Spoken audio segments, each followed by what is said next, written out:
What's up, everybody? Welcome to another edition of the Free Toaster Podcast. I'm your host, Carlos Caro, and I'm excited to share that today we're going to be covering a topic we haven't covered ever on the pod. I might have covered it in passing, but it's actually a channel I'm actually reasonably familiar with based on my experience as a marketer over the years. We have the pleasure to be sitting with Ross Cohen. Ross is currently an advisory partner at Arica Consulting, where he specializes in launching new businesses and products for financial services companies. He was previously a PLL owner at Capital One and a COO at New York Life. He's been running search marketing campaigns for over 20 years. And one of the interesting things about Ross's background is he's seen this from a number of different angles. He's seen this from a founder's perspective. So he had a business at one point that he built on the back of paid search. He's seen this from like an executive operator perspective, both at FrontPoint and at Capital One and potentially even New York Life, Ross. I don't know that for sure, so I don't want to speak for you. But the other interesting thing about Ross is like I've actually seen him hands on keyboards running campaigns. He's been in Google AdWords. He's built the campaigns from scratch. And that's based on work we did together at a company called Greenlight many years ago. So Ross, thanks for joining us on the show. It's great to see you. Thanks, Carlos. Good to see you too. I'm excited to be here, and this is one of my favorite topics. And just to add to your intro, I've also seen this as an agency client, which I think will be important in our conversation, and as an agency myself. So I at one point had a few clients where I was managing search accounts for them as well. All right, so I'd say you have a pretty well-rounded background here on the topic then. And you gave a little bit of a preview, but actually let's just hang on that for a second. If you're a marketer at a lender that, let's say you're a CMO or you're in marketing, but you aren't hands-on keyboards, you don't have a detailed understanding of the channel, and you need to make good decisions on who you hire to do this. A good chunk of our conversation today is going to be around what questions you can ask your agency to be able to unearth whether they're good or not. Ross has done this many times throughout his career, and he's going to give us his playbook. So I'm really excited to get into it. Ross, before we go there, can you tell us a little bit about having been on the other side? I want to go to your FrontPoint days. I know there was a moment where you decided you needed to go on the hunt for an agency. Can you walk us through what you learned through that experience? Yeah, absolutely. So when we first got involved with the account, there was an agency that had been there for a long time, and that agency had gotten a little bit complacent. They weren't active in managing the account. And when we first started digging in and asking some questions about it, we didn't get great answers. And I knew enough about search because I had done it it had been a few years, but I had done it before, and something didn't feel right. So we kept digging in, and then we started to find some real evidence that things were broken. Some stuff we might get into a little bit later on when we talk about stuff to look at to assess agencies. But what surprised me was when we went out into the market to look for other agencies to take on this work, we didn't come back with a lot of great options. Now, a lot's changed since then, so that story may be different, but I was surprised at the time, and that's ultimately what led me to go hands on keyboard at FrontPoint, was the fact that I didn't feel like we had found anybody who could really do the work the way we needed it done. Got it. And then let's pivot quickly to the Greenlight days, and just so folks with probably most folks don't have the context, although I have written about this a little bit on LinkedIn. Greenlight was a marketplace that Ross and I and a third co-founder built in like the 2021 era. The idea was to help somebody, a consumer that needed a lawyer to help them make a good decision, book a meeting with a lawyer, etc. We were sourcing our traffic on search. And Ross, as kind of a direct operator on those campaigns, what were some of the memorable lessons you learned there? Yeah, so I think the biggest lesson was when you're trying to make a search campaign work, there's no such thing as being too in the details. And the more granular you get, the better off you're going to be. And so, one of the things that I did at one point was I wanted to understand. So, for context, legal space, much like lending, has pretty expensive clicks. You could easily spend $50 or $60 per click in the space we were playing at the time. And I wanted to understand the impact of price in terms of conversion. And so you would expect to find a relationship that the more expensive a click, the more likely it is to convert. It would make sense. It'd be intuition. And at one point, we dialed back the campaign so it was running at subscale, so I could individually watch clicks come in one screen and see what happened to them on the website, so I could chart data and say, hey, we spent $38 for that click. What happened? What happened for the one that was 52? And so over time, I collected the data set manually because that was the only way I had to do it at the time. And I was able to chart out and see what the conversion rate was on these leads at different price points. And what I found in the analysis was that it was more of a N shape, meaning that the best stuff was actually the middle prices. And so based on that, we cut off the high end of what we were bidding and saved a fortune. And so there was no way to tell that in the Google interface. We just had to manually get the data. And once we did, it changed the face of our campaign. Yeah, no, that one's fascinating. I have to assume, based on the description you gave, that Google, because there's a lot of UTM parameters you can get Google to pass to the lead when it lands on your page. I assume the price you paid for the click is not one of those parameters. Is that right? It wasn't at the time I was doing it. I don't. Maybe it is now, but it was not then. If it is now, I think that would save operators a lot of heartache of having to sit next to their Google account and their web and try to make sense of it, because at a certain scale that's unfeasible, right? We were able to do it at Greenlight because it was 30 clicks a day or whatever we were buying. Well, and it gets to kind of the heart of what search's value as a channel. And, we've talked a little bit about this, but I've listened to enough of other episodes of the podcast to know that the framework seems to generally be 40% or so from affiliates, 40% or so from direct mail, 10% from search, 10% from social, all rough. Yeah, that's about right. But, and so maybe somebody is excited about 10% from search. Maybe they're not. And they say I'd rather dial in affiliates and direct mail. To me, that's only part of the picture. The reason I think search is so cool is because of its value for experimentation. I don't want to knock I don't want to knock market research. I think there's a place for it, but I would much rather, as opposed to getting a report that said, oh, we did a bunch of interviews and 30 people thought this was a good idea, I'd much rather know, oh, I dropped this in market and I had 30 people actually apply for this product. It's a very different level of insight.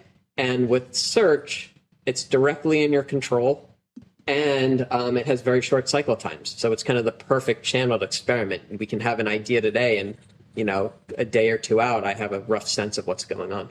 The short cycle times, I think, really lands with me, because I work with a lot of lenders that do basically the mix you described: 40% affiliate, 40% mail. So 80% of your volume is stuck on channels with actually pretty long cycle times. With affiliates, it tends to be almost not entirely, but a lot of it's out of your control. You can influence the affiliates, but you can't actually move the pieces around. And then with mail, you're talking months, between intent and hitting the market.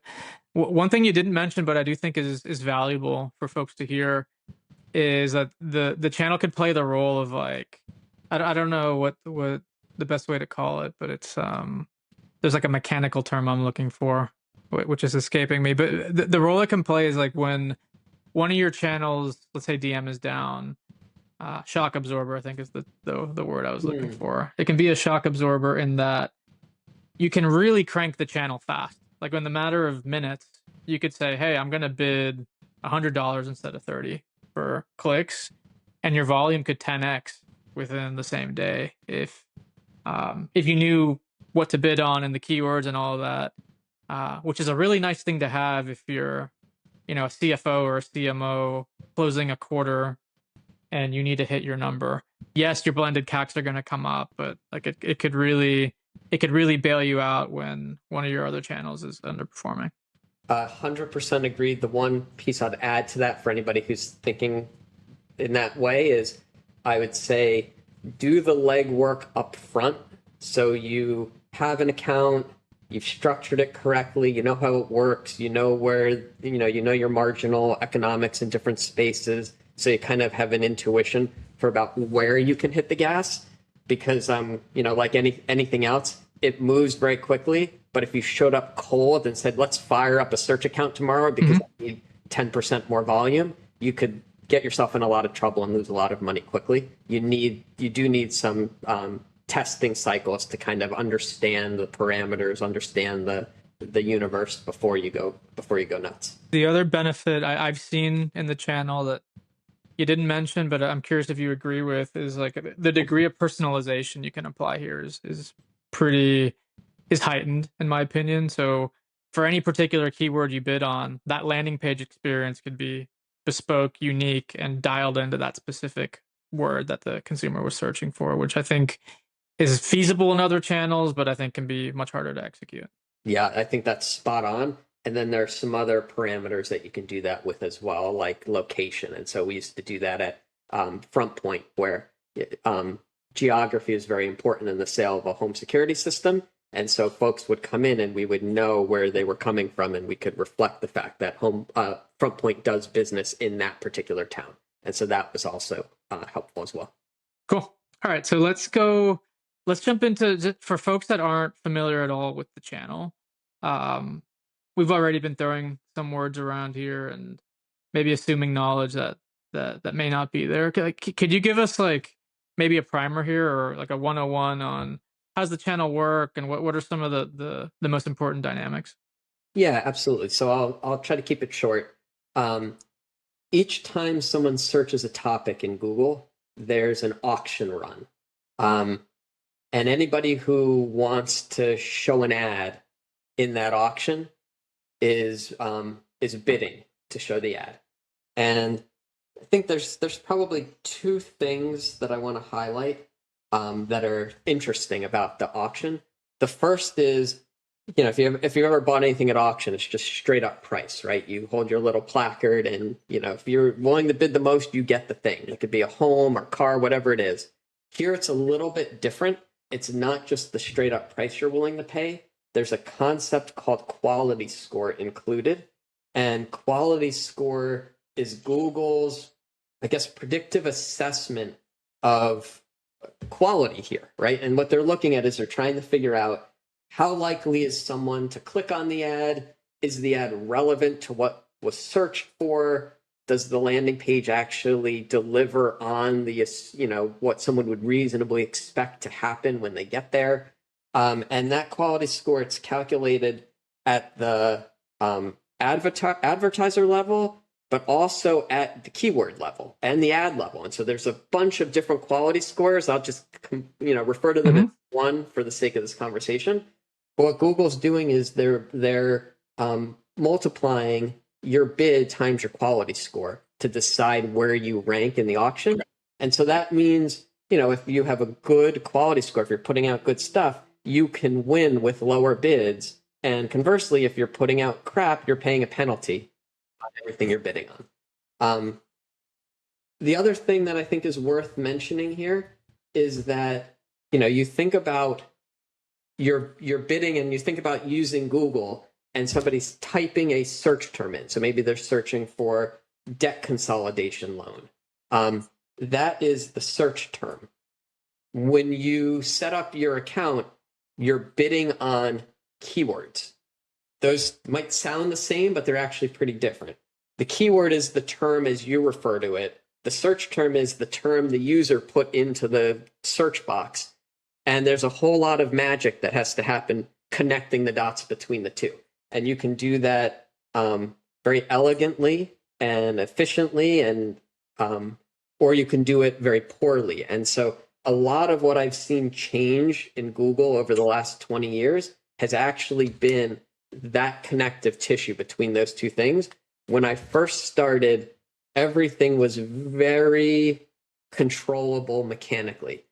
At the time, I was bidding on words like gluten-free restaurant, and even spelling mistakes would show up as separate terms. So if you misspelled gluten, that was a different word than, regularly spelled gluten. And over time, Google's made a bunch of changes to how that works to make it easier for less technically inclined people, but also if you're, a pessimist and reading their incentives and motives, to make it easier for you to spend money. Right. And so the push has always been towards broader keywords to expand the universe. And then it becomes on us as practitioners to be thoughtful about reining that in with negative keywords and other kinds of matches.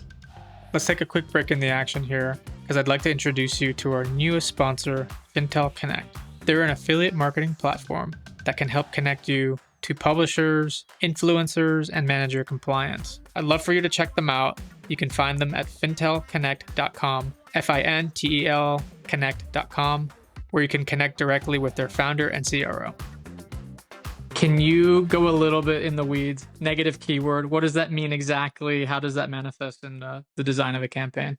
Okay, so a very common one that I've used is, and this will take us back to the Greenlight days. So maybe you're looking for a family lawyer. So your term, you might go in and you might search for family lawyer Philadelphia. Okay, well, one of the keywords that we're going to want is family lawyer, maybe family lawyer Philadelphia. What we're not going to want is free, right? Or something that indicates low quality or not Discount. serious about. Yeah, exactly. Like anything like that where you'd say, oh, I don't want the person who's not willing to spend money on an attorney. I want the person who's willing to, bring a retainer check. And so you'd make a list of things like free, discount, or, any term like that. And then that would be your negative keyword list. And what you would do is you would say, if this word shows up, I don't want it, even if it otherwise matches. That's right. Negative keyword. Got it. Yeah, so it's a way to eliminate traffic you don't want. In the example of the lawyers, it's funny because our site was promoting free consultations. Yes, that was kind of the hook. That's what got you there and in, and some of the ad copy even promoted that. But if someone searched family lawyer free consultation, we might not have even bid on it, because the fact that you want the free consultation is signal that maybe you're not going to pay for a lawyer and are worth bidding on. So there's some really interesting psychological dynamics there. Exactly right. And this it's why this stuff gets fun, is because relatively small changes like that can have really big impacts.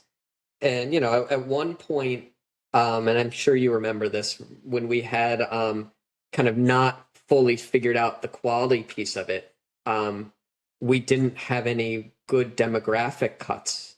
And so, at one point we opened up the channel and we were driving a ton of volume through, and realized, a few days later, after we were looking at the performance in the actual calls and afterward, Mm-hmm. and realized like, oh, we have a ton of leads coming in, but these are not the kind of quality leads we were hoping for. And we had to go back through and find a bunch of demographic cuts and time cuts. I think at the time it was, we used income, which obviously wouldn't necessarily want to do in a lending situation.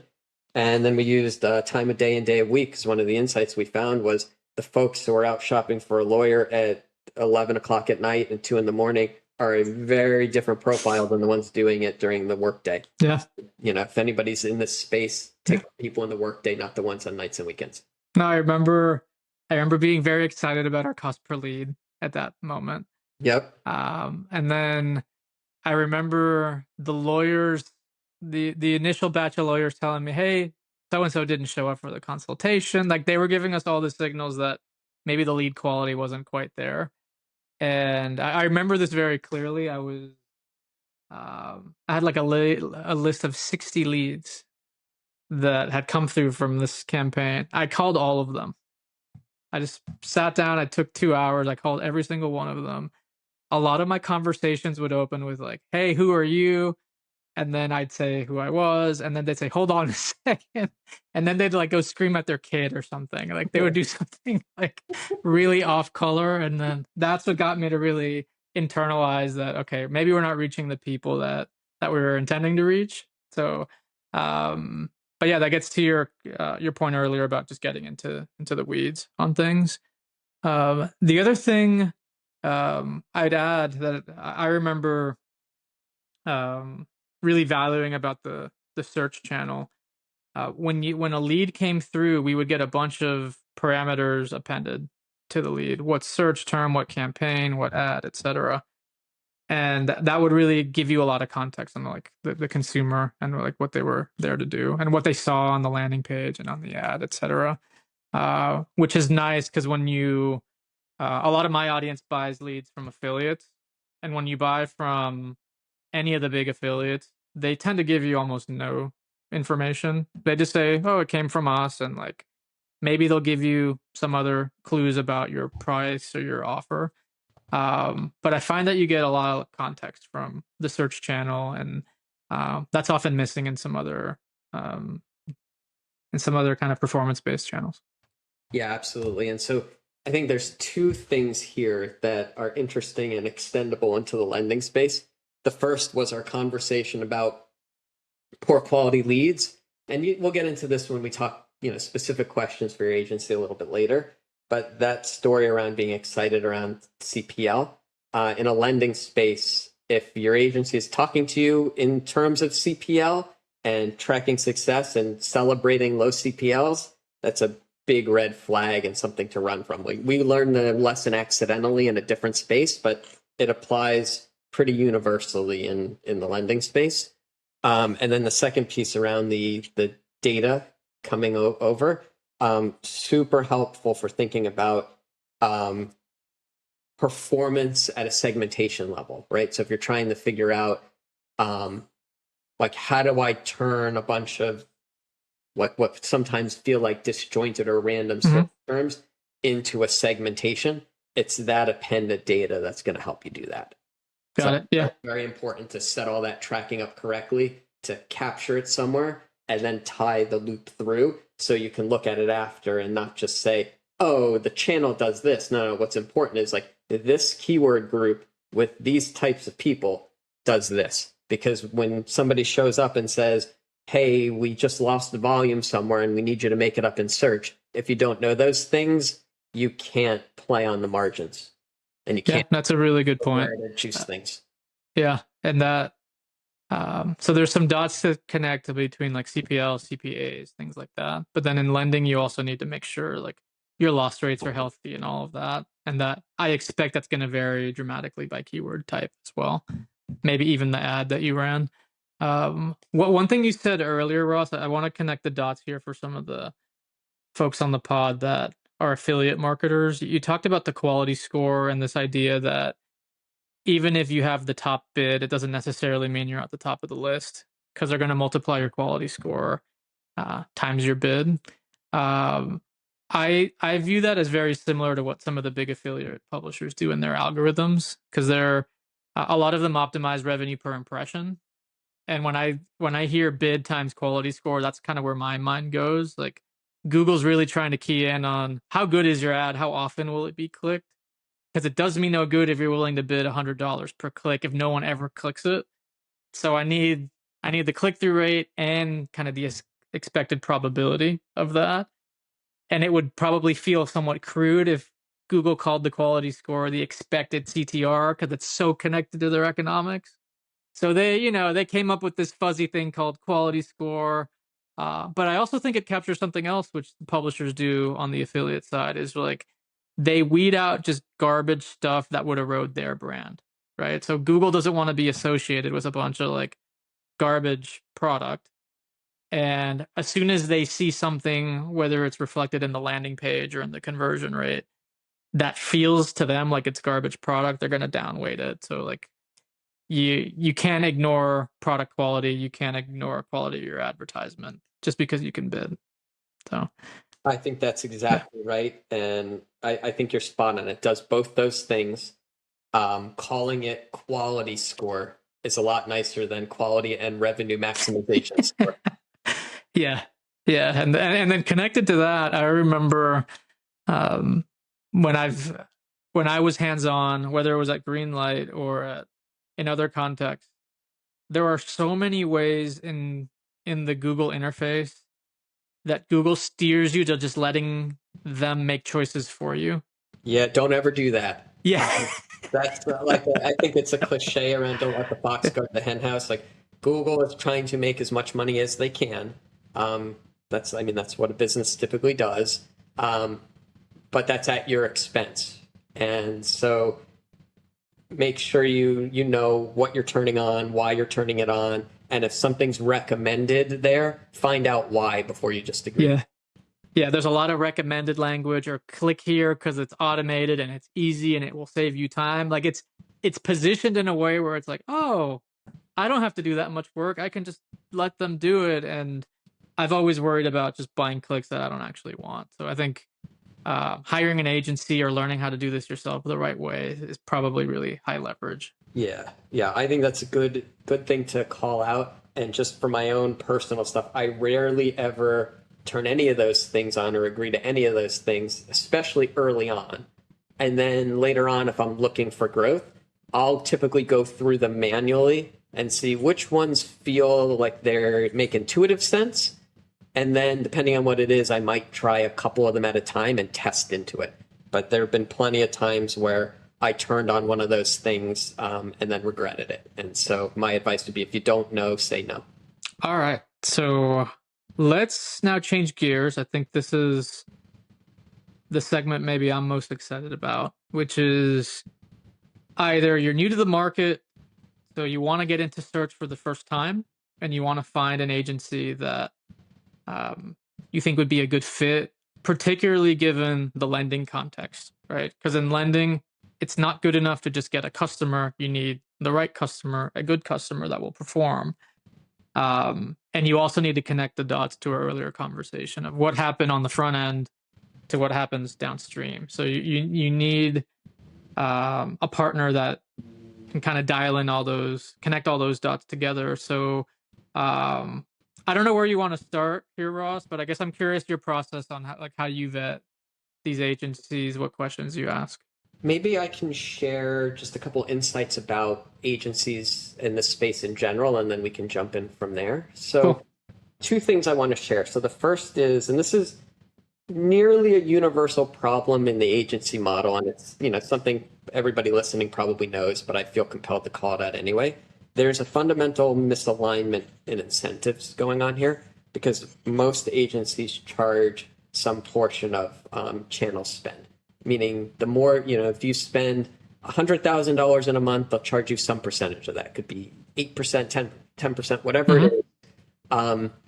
And, their incentive is for you to spend more money because the more money you spend, the more money they make. So what does that mean? Two things. One is they don't have much incentive to manage your expenses frugally. It would cost them money to audit and carefully track where every penny is going. And two, they're always going to have great new ideas on where you can spend more money. And you need to take a very critical eye to that because they're, in a sense, getting paid to show you on that stuff. I don't call that out to knock them. That's just the model. But it's worth keeping that in mind as you're making decisions because you can, get into trouble that way. Ross, a question on that. Mm-hmm. Have you ever seen those percentage of spend agreements sit contingent upon a CAC or something else that kind of protects the advertiser? I mean, I'm sure there are some out there that do just because it's such a big market. I personally haven't encountered that. Got it. And that gets hard from an agency perspective because what typically happens when you're an agency is you have folks who are also pushing for growth too. And so you get into the spot where, as an agency, you're like, okay, well, I want to hit this CAC number. I can grow or I can hit the CAC number, but I can't do both. And so you end up, even if you did that, I think you just end up constraining your agency in a different way. Got it. And then the second thing I wanted to call out was more specific to the lending space, which I think you hit nicely, which is just that it's very rare to find somebody in the agency world who really understands the lending business.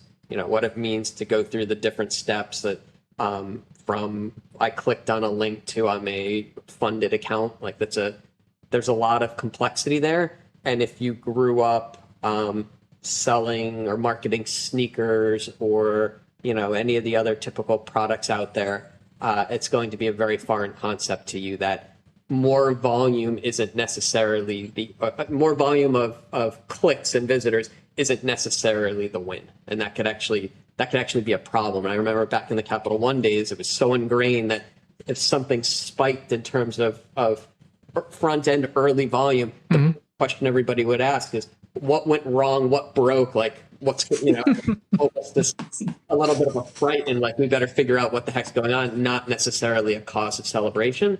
And a typical agency marketer, driving applications up 100% would be an automatic victory. And it's obviously not necessarily the case here.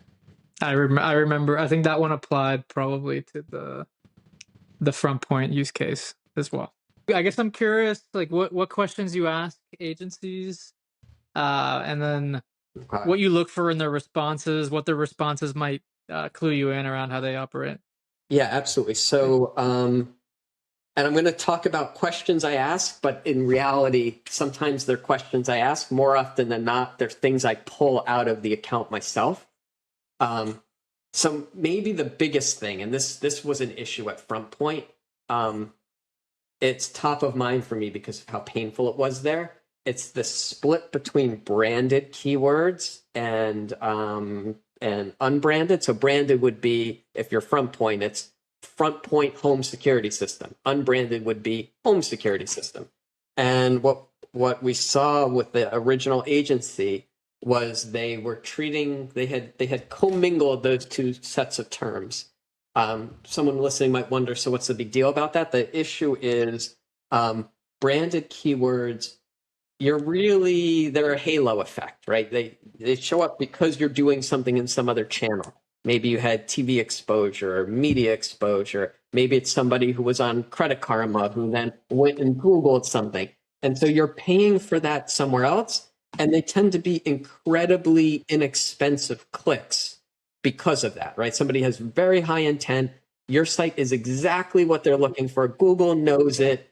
And so, it might be 80 cents for a click when a normal click is $30. And the problem is when you commingle that with the unbranded can be very expensive. And the branded becomes this hidden subsidy where, you might be closing branded keywords and your cost per funded account could be, or funded loan could be a few dollars. And in the unbranded space, maybe what you really want is a CPA of $250, but in the unbranded space, you're paying $500 or $600, and you don't realize it because your reporting's happening at the aggregate level. And so that's the first place I check, because if you find that, your whole account is messed up, and most likely you have to start over, or you're going to have to turn off most of your unbranded stuff because the actual, the marginal cutoff that you want is way, way, way below what you've actually been buying. And so I typically start there because that's just a huge, terrible thing to find. So one thing just to hit on there and make this really explicit.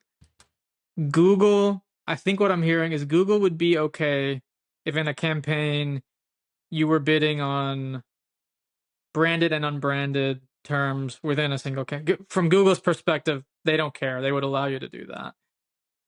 From an advertiser's perspective, that's really gnarly because now you can't tell the difference between the money you're spending on branded and unbranded, and they're fundamentally different. Not just from an intent perspective, but the CPLs, the CACs, the performance. It's almost like two different worlds, and you're blending them together. So now you can't tell the difference between the two. That's the danger. Exactly. And one thing I kind of glossed over up till this point for simplicity's sake is there's a bit of an art to structuring the keywords that you put into Google. and how you group them at different levels. So you have a keyword that then becomes like an ad group, and the ad group becomes a campaign. And the way you group those things has consequences both to your bidding strategy and how you think about your campaigns. What I'm highlighting here is if you're putting your branded and your unbranded terms into the same buckets, it's going to hide the fact that you're grossly overpaying on the unbranded stuff. Yeah. And using your example of the $250 like cost per loan, I don't remember the exact numbers at FrontPoint, but I recall the branded stuff was coming in well below target, well below CAC target.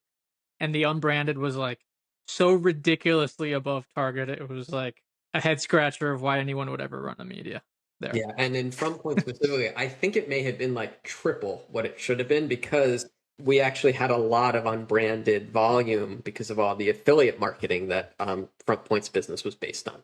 So Right. they had a strong brand showing up in search, and so it subsidized a lot of unprofitable spend. Right. Cool.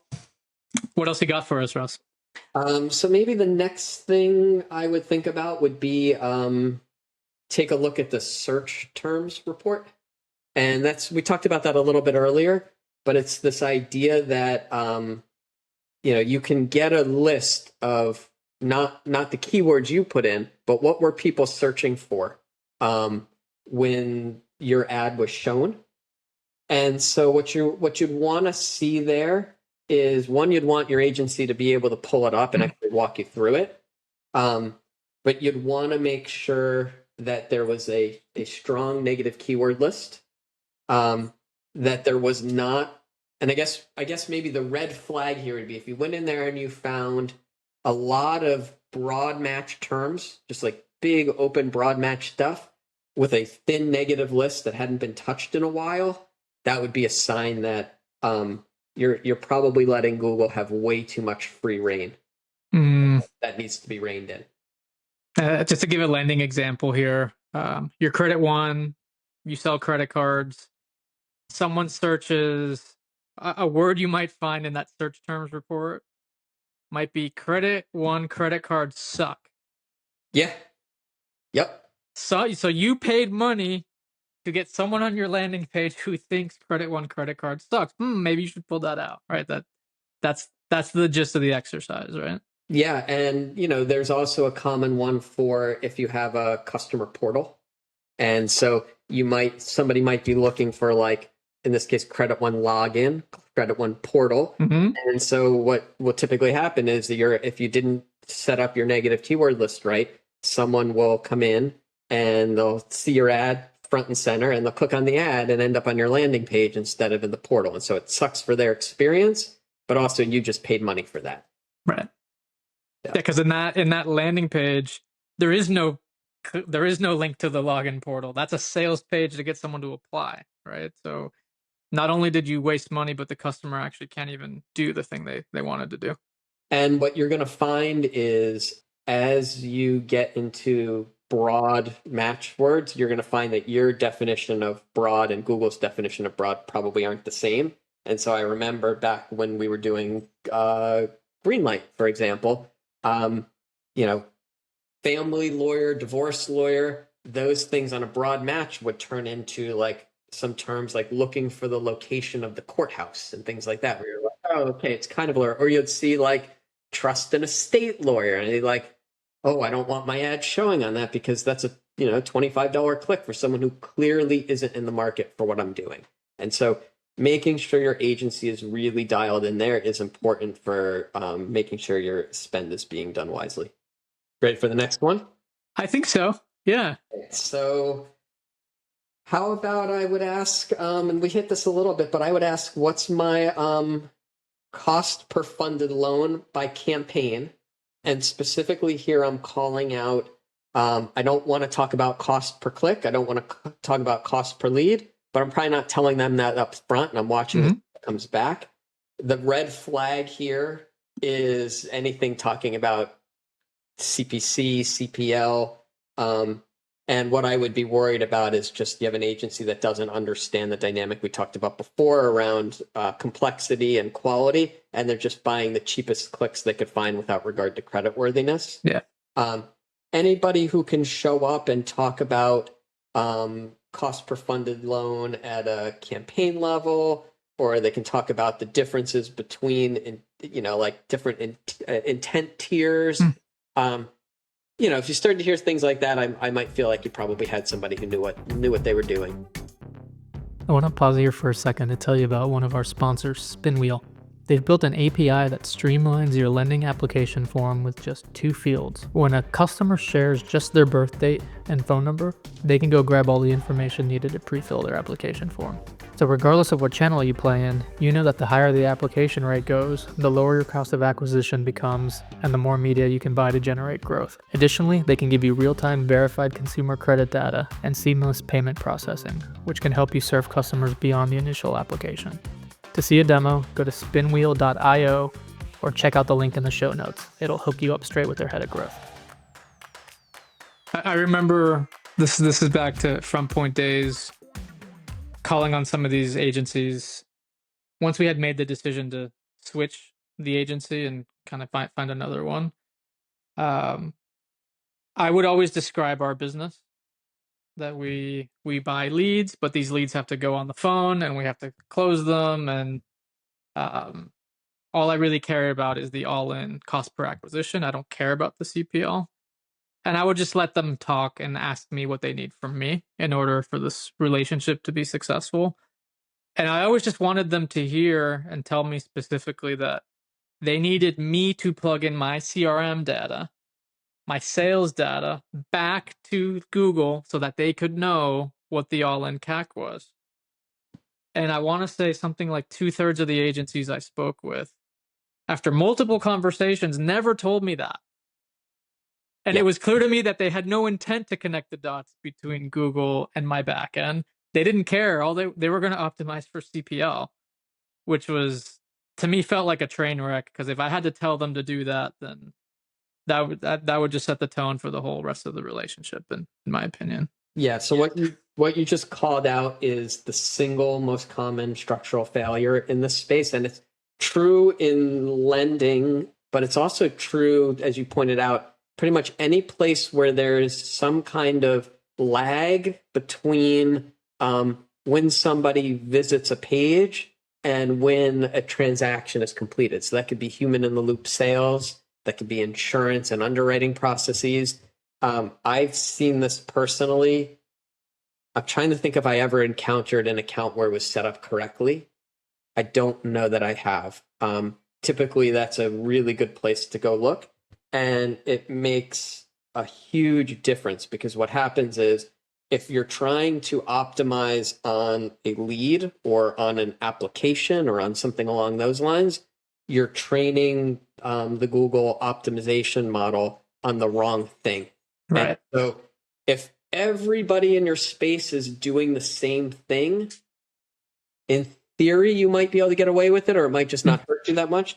But as soon as somebody figures out to give Google the actual sales conversion data, they're going to eat everybody else's lunch, because they're going to get the good stuff that converts, and everybody else is going to be holding the bag. I've kind of struggled with this one for a little while and trying to figure out why it's broken so often, because it's not a wildly complex technical problem to solve. Even if you had no technology resources, you could, and I have done it this way before. You can export your data in a CSV and upload it into Google manually. And it sucks to have to do that, but doing that once a week as like an established process, if you can't get tech resources, if you can't get, party A to talk to party B in your company, that's always a fallback, and it changes the whole dynamic of the channel. And so I've often wondered, like, why this is such a problem. And I don't know if it's just the agencies view it as kind of outside of their scope, or they don't know who to go to for help, but there's some blocker here that gets in the way a lot. Yeah. So two things come to mind. One is what you hinted at there, is like the agency views it as out of their scope. They view their job as handing you the lead. And if the lead doesn't convert, a lot of agencies will say, well, that's your fault. Your sales rep wasn't very good. They didn't say the right things on the phone and yada, yada, yada, right? And they kind of absolve themselves of the responsibility of like sending quality leads. That's part of their job too, right? So I think some of it has to do with that. I think the other part of it could be that it's just inconvenient to, because Google does so many things for you. Like when you're optimizing for cost per lead, you can move fast, you can iterate daily, versus all of a sudden you have to hand off a lead and then wait 2 weeks to see if it closed.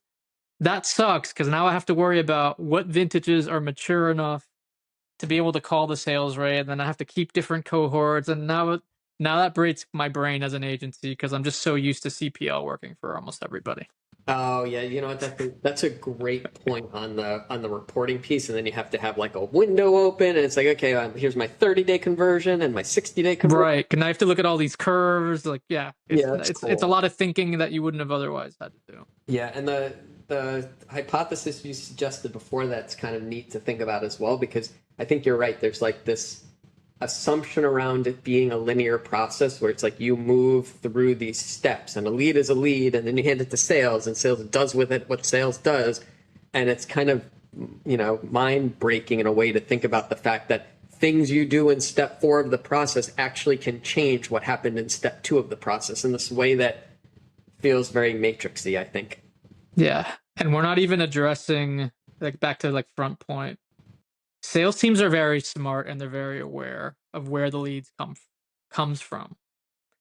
And as soon as a lead source gets pinned as not good, guess how much time sales reps want to spend on that lead? 0. It goes to the bottom of their pile. They don't follow up. They don't even call the lead half the time because they come to the conclusion that lead source sucks and it's a waste of their time. So there's these confounding feedback loops too that play into it. 100%. That like perception is reality, and then self-fulfilling prophecy stuff. It's so real when you're dealing with a human sales force. Yeah. The second something gets branded poorly, it's like if they think it's going to be bad, then it is bad. And so you kind of have to constantly watch that. And I mean, even more than with the automated, application and approval process for underwriting, when you have people in the middle, you really get like one bite at the apple to get these things right. And if you screw it up out of the gate, you're going to spend months trying to dig out of the hole. Yeah. And then to me, as kind of a buyer of, or a customer of agencies, I didn't necessarily want an agency that could fix all these problems because they're complicated.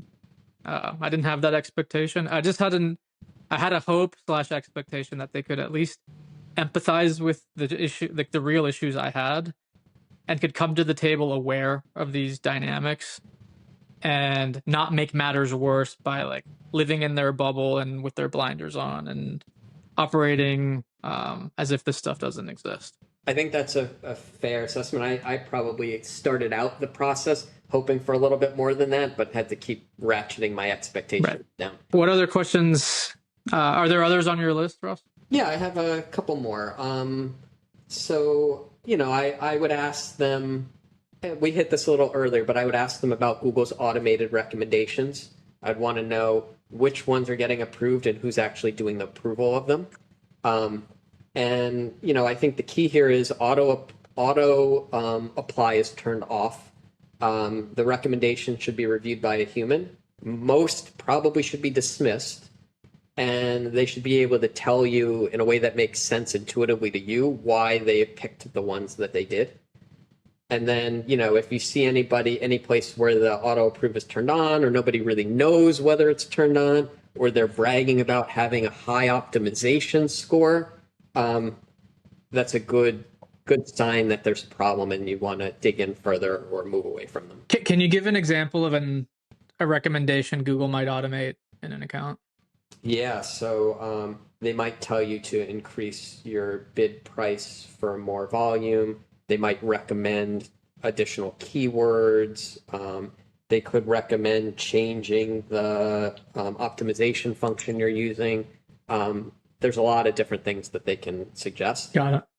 The examples you gave, I think, all would net Google more revenue. Do they ever recommend things that that don't align with their revenue? I'm struggling to think of one off the top of my head. I would like to think that there is somewhere, but I know I can confidently say the suggestions that get more revenue grossly outweigh whatever would make them less revenue. Yeah, no, I remember being on kind of the operating side of accounts where I knew there was stuff that was underperforming. And I don't recall ever seeing one of these auto recs of like, hey, you should really turn this off because like you're bleeding money.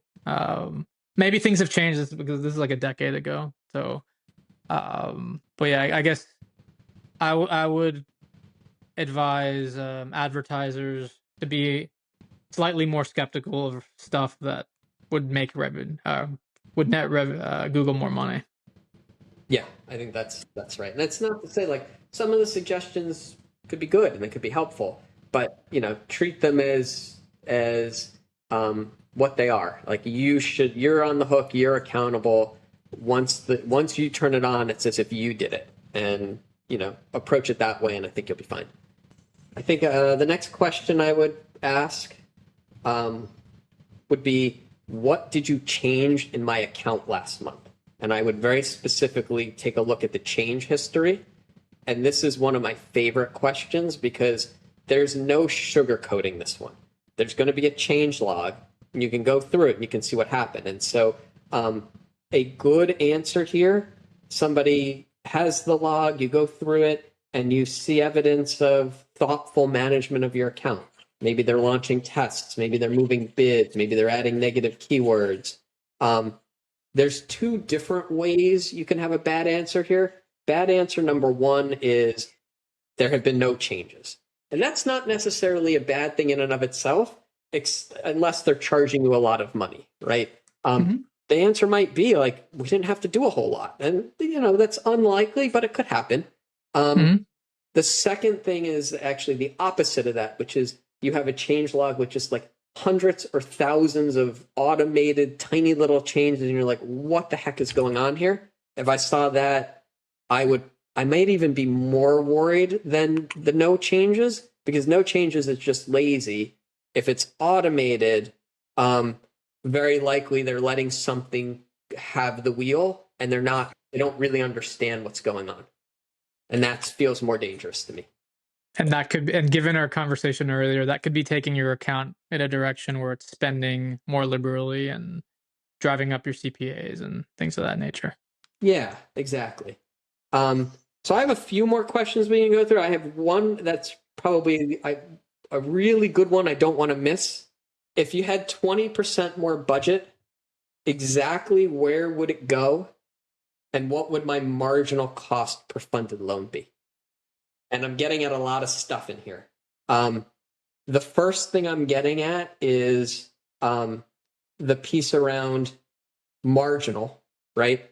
I want to know, does the agency understand the difference between average and marginal? And I'm looking to see, like, will they acknowledge that the marginal cost is going to be higher than the average cost? If they don't, then I'm wondering if they actually understand how lending even works. And I'm trying to look at how structured they are in managing the campaign, and do they actually know what each of the ad groups is doing and where the room is to play. So this question carries a lot of weight to it. Bad answers around it would be, let's scale what's working. It's like, no. The question is, tell me what's working in a way that you know where to scale. So yeah, I think that's a pretty good That's question. a really good one. And actually, it connects to the question I was going to ask you, because a lot of the questions you shared seem like they work best in a context of you have an existing agency that's connected to your account, and they should your expectation of what they should know is it should be quite high, versus if you're new to the channel or you're shopping for a brand new agency that doesn't have context. Like, how would you approach shit? Oh, that's a great question. Okay, so let's take both of them one at a time. So if I'm new to the channel, I have a totally different game going on here, because I don't optimizing what's already built versus starting something net new are generally different skills here. And, if you're a very big player, someone will probably take on the new build because they want your out year business. But the new build is very time intensive and labor intensive. And there's a lot of thinking and art to it. And so if you're a smaller mid-sized player, you may actually have trouble finding someone to take that on. So that's something I would keep in mind. And what I would do to start is I would probably find an agency, and I'd probably have to work out some kind of deal that wasn't just the cost, like cut a spend. If I'm spending 10% of what I normally would in a month, they're not going to do all the work for, a couple $1,000. And I would start small. I would pick a few keywords that I had high confidence in. I would have one like really dialed in landing page, and I would essentially do an MVP of an account where it would be like the smallest possible thing, a few words, one landing page, dial the thing in, get it really tight and working. And then I would branch out from there. I would resist the urge to like jump in with both feet and set up all of these ad campaigns, and because then you're gonna burn through a lot of money, and you're gonna struggle to understand what's working, and you're gonna lose your sponsor's patience. I think you're much better off dialing in a couple of things, and once you know how it works, then ramping quickly from there. Got it. That's what I would do if I had a new account.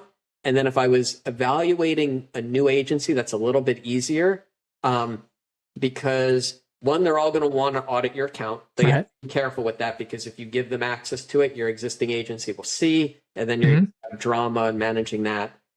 But they should still know these concepts, and somebody who knows the lending space should be able to come up with most of these issues on their own when they're pitching for your business. And they should at least be able to talk about them conceptually and explain, well, here's what I would do. At that point, you may just want to validate and say, okay, they probably don't want to show you somebody else's account to show you that they're doing it right, because that would feel uncomfortable. Right. You talk to a reference or something along those lines to validate that they really do know this stuff.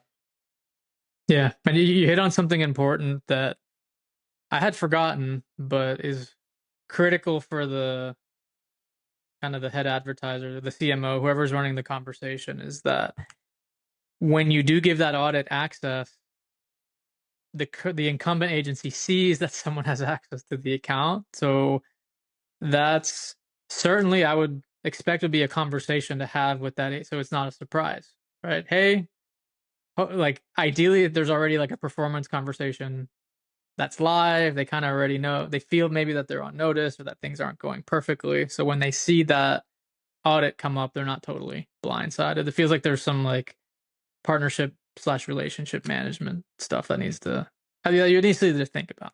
Yeah. And, maybe there's workarounds for that. Maybe you set up an email, like a generic email address with your own domain name. You give it access, and then you give them the login for that. And there's ways you can play with it if you really want to keep it confidential. But most people don't think of that until they give access, and then it blows up on them. And I don't want that to happen to folks. Gotcha. Cool. So we're coming up on time here, Ross, and we covered a lot. These were awesome.